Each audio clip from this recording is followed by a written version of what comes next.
Renewal and Unification, 50b.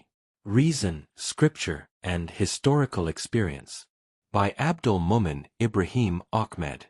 Christianity as a comprehensive moral way of life is today largely neglected in the contemporary West, especially in Europe, and particularly in France, the historic birthplace of the Enlightenment.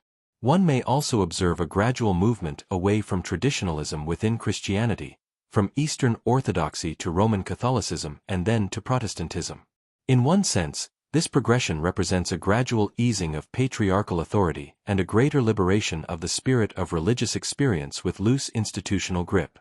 Although Christ declared that his kingdom was not of this world, Western Christians eventually returned to the world with extraordinary force. They invested themselves in philosophy, logic, the arts, institutions, practical experience, and even the state. They did not simply wait for heaven to act, they behaved as though they bore responsibility for accomplishing God's work within history. Herein lies much of Christianity's strength.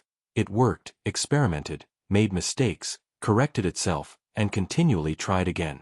Islam, by contrast, has penetrated more deeply into the consciousness of Muslims, shaping their culture, worldview, and the details of everyday life. Although Islam itself calls for reason and encourages concern for worldly affairs, many Muslim societies have elevated religion into an ivory tower enclosed in glass. Admired from a distance, deeply revered, yet only partially integrated into rational inquiry and practical reality, while allowing reason and lived experience only limited influence in interpreting religion itself. Many Muslims remain hesitant to cross that boundary. Here lies the difference between a religion that becomes an active historical force and one that remains primarily an object of sacred reverence.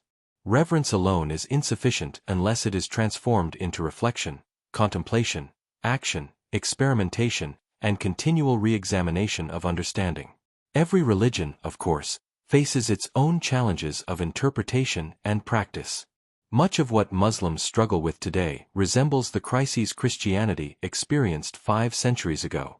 Yet Islam has never been without its own movements of profound spiritual exploration. Muslim mystics sought to excavate the inner path indicated by the Prophet Muhammad, just as Christian mystics explored the spiritual path indicated by Christ and foreshadowed by Moses.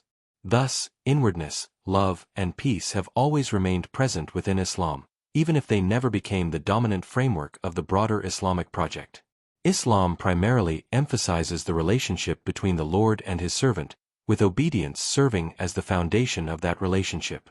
Christianity, by contrast, presents God as Father, making love the fundamental bond between God and humanity, as well as among human beings themselves.